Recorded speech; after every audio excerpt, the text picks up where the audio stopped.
इन्होंने कहा जेपीसी गठित कर दीजिए। अब चूंकि आपने कहा JPC joint parliamentary committee Bharat की संसद की होगी, तो भारत के किसी भी संस्थान को बुला सकती है कि आप आइए और अपना स्टेटमेंट दीजिए। तो सेबी, एलआईसी वगैरह ने तो कोई ऐसा इशू नहीं उठाया है। हिंडनबर्ग ने, हिंडनबर्ग एक विदेशी कंपनी है। आप मुझे भारत के संसद का या कानून का वो क्लॉज बता दीजिए जिसमें भारत की संसद की कमेटी किसी विदेशी कंपनी को जो भारत में काम न कर रही होती तो हम उसको बुला लेते, उसको बुला सकती है और वो आके अपीयर हो जाएगी। मुझे बता दीजिए सर। मैं आपकी एक जानकारी के लिए बता दूं, जब बोफोर्स के लिए जेपीसी बनी थी तो बाकायदे विदेश गई थी। वो जेपीसी गई थी वहां पे जांच वहां से जाके स्वीडिश कंपनियों के साथ बात करके जांच की। एक बात वो छोड़ दीजिए। दूसरा सवाल जो है सर, मैं आपके बोफोर्स पे क्लैरिफाई मैं आपके दूसरे सवाल पे आऊंगा। सर, बोफोर्स की जांच ऐसा नहीं कि ऐसे हुई थी। राजीव गांधी सरकार के फाइनेंस मिनिस्टर विश्वनाथ प्रताप सिंह ने एक एजेंसी हायर की थी, फेयरफैक्स, जिसने शेयर मार्केट में हुए घोटालों की जांच की थी, उसमें आई थी। तो ये भारत सरकार के वित्त मंत्रालय की जांच से आई थी। ठीक है, अच्छा एक मिनट। अब सर मैं आ रहा हूं, सबके पास आ रहा हूं। मैं चाहूंगा एक बार जरा हमारे जितने भी यहां पर लोग हैं, सर एक मिनट आ रहा हूं, एक मिनट नहीं, मैं एक मिनट आ रहा हूं आपके पास। मुझे एक रैपिड फायर राउंड करना है। पहले जोरदार तालियां हो जाएं। सुधांशु जी, सवाल मैं आपसे पूछूंगा, आप जवाब पॉलिटिकल या एपॉलिटिकल या पर्सनल दे सकते हैं, लेकिन जवाब जरूर दीजिएगा।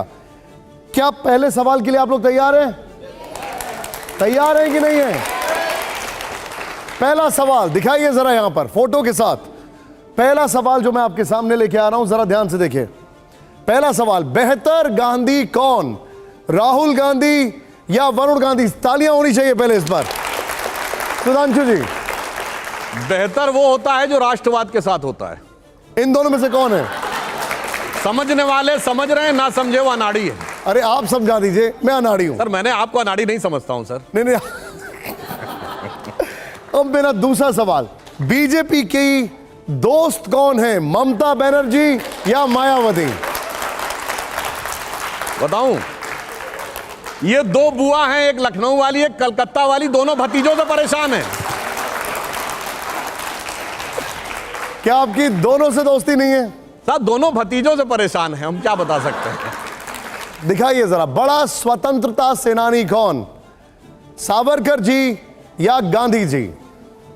सुनिए, 18 अगस्त 1920 को महात्मा गांधी ने हरिजन में एक आर्टिकल लिखा, सावरकर ब्रदर्स, और उसमें उन्होंने यह शब्द लिखा है कि मेरी दृष्टि में सावरकर बंधु, जिनमें से एक विनायक दामोदर सावरकर से मैं लंदन में मिला हूं, मेरी नजर में वो चतुर, साहसी और देशभक्त हैं, और ब्रिटिश राज की बुराइयों को उन्होंने मुझसे कहीं पहले पहचान लिया था। बेहतर और बड़ा कौन है?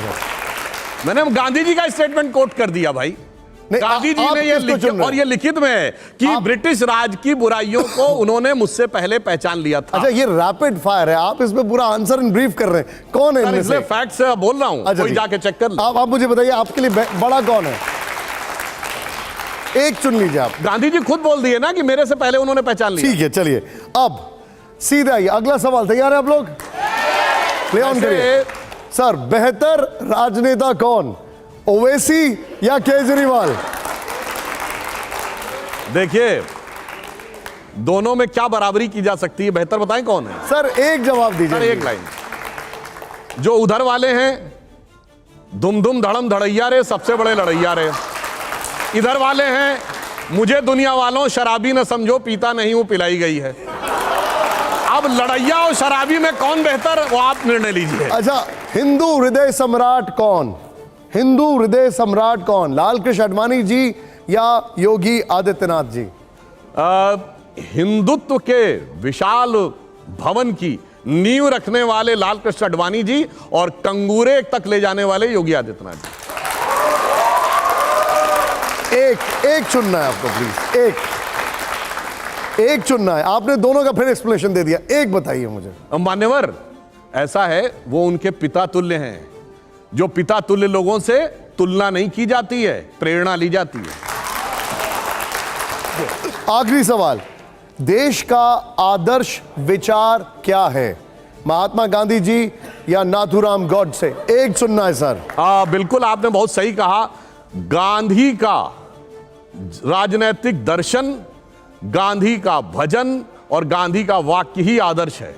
गांधी का राजनीतिक दर्शन था राम राज्य, गांधी का अंतिम शब्द था हे राम, गांधी का रोज का भजन था रघुपति राघव राजा राम। नाथूराम गोडसे ने गांधी के शरीर की हत्या की और जिस दिन हलफनामा देके कोर्ट में कहा गया कि राम काल्पनिक थे, उस दिन गांधी की आत्मा की हत्या हुई। ठीक है, अब मैं कुछ सवाल यहां से लेना चाहूंगा। अब अवधेश जी मेरे साथ है। अवधेश जी पूछिए अपना सवाल। सुधांशु जी, मैं जरा टोन चेंज करता हूं। आपकी पार्टी की ओर से चुनाव के पहले 2 बड़े संदेश निकले हैं। कर्नाटक की सरकार ने मुसलमानों का 4% आरक्षण बंद कर दिया क्योंकि, और वहां ईश्वरप्पा जी कह रहे हैं कि हमारी सरकार अगर आएगी तो हम मस्जिदों से लाउड स्पीकर हटा देंगे। दूसरी ओर प्रधानमंत्री जी ने कल कहा, जिसकी चर्चा अभी हुई है, कि भ्रष्टाचारी एक साथ हो रहे हैं। तो क्या भारतीय जनता पार्टी आगामी विधानसभा चुनाव, लोकसभा चुनाव के पहले एक ओर वोटों का इसी आधार पर लोगों का ध्रुवीकरण चाहती है और दूसरी ओर भ्रष्टाचार के आधार पर राजनीतिक ध्रुवीकरण की ओर देश को ले जाना चाहती है? पहली बात आपने कही तो बहुत स्पष्ट कर देना चाहता हूं, भारत के संविधान में धार्मिक आधार पर आरक्षण का कोई प्रावधान नहीं है। कोर्ट एक नहीं कई बार स्ट्रक डाउन कर चुका था। कर्नाटक सरकार ने आर्थिक रूप से कमजोरी के आधार पर मुस्लिम समाज की कुछ जातियों को किया था, तब ईडब्ल्यूएस का रिजर्वेशन का कैटेगरी नहीं थी। अब इकोनॉमिक वीकर सेक्शन की कैटेगरी हो गई तो वो ऑटोमेटिकली उसमें मर्ज हो गए। अब ईश्वरप्पा जी ने ये कहा यदि कि हमारी सरकार आएगी तो मस्जिदों पर से लाउड स्पीकर हटेगा, तो ये भारत के कई हाई कोर्ट्स का आदेश है कि मस्जिदों से लाउड स्पीकर हट जाना चाहिए। और वैसे मैं आप लोगों के सुलभ संज्ञान के लिए बता देना चाहता हूं, सऊदी अरब में मस्जिदों पे लाउड स्पीकर नहीं है और सबसे बड़ा दुनिया का मुस्लिम कंट्री इंडोनेशिया, वहां भी मस्जिदों पे लाउड स्पीकर नहीं है।